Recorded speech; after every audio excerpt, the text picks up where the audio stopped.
Joining me now is Michael Singh, a Middle East policy analyst with a focus on Iran's nuclear and regional activities. He also served as director for the Middle East and Iran at the White House. Thank you so much for joining us.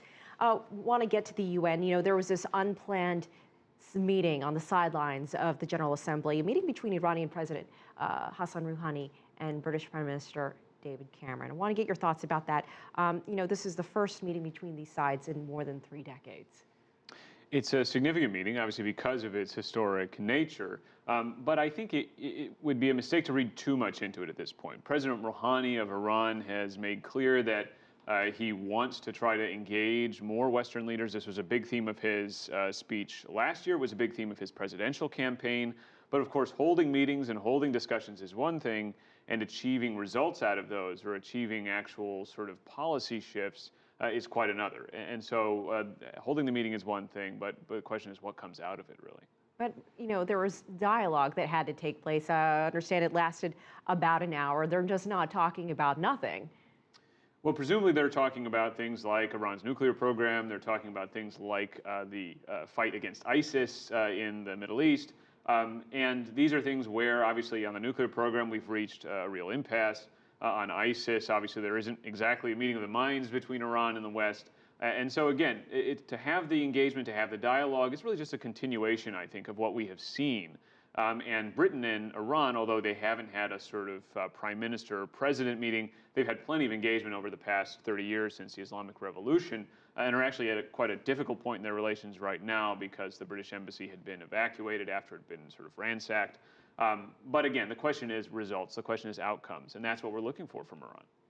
He did have some harsh words for Islamic terrorists in this speech that he had at the UN General Assembly, but he, however, does not support these coalition airstrikes in Syria and Iraq. How do you see Iran's role in this conflict? He's saying that fighting extremism should be led by the regional powers.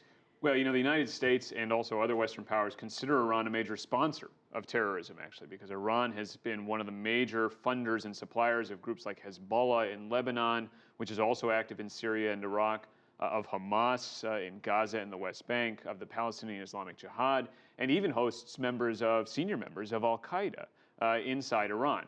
And so when Iranian leaders say this sort of thing, I think it's viewed as simply not credible in the West. And one thing that Western leaders and American leaders in particular are looking for from the Iranians is to really stop this support for terrorism, to stop the support for extremists in the region, which is often sort of a cynical method of projecting power, projecting influence by Iran. Didn't he say that in that speech? Didn't he say that he was against the extremism, the terrorism that is taking place, particularly by IS? Well, you know, again, there's the differences between the words that you hear from President Rouhani and the actions that you see from Iranian forces. And Iran is not a monolithic entity. And so, you know, it's possible that President Rouhani believes what he's saying. But then you have Iran's Revolutionary Guards, who on the ground are often right in the thick of these fights.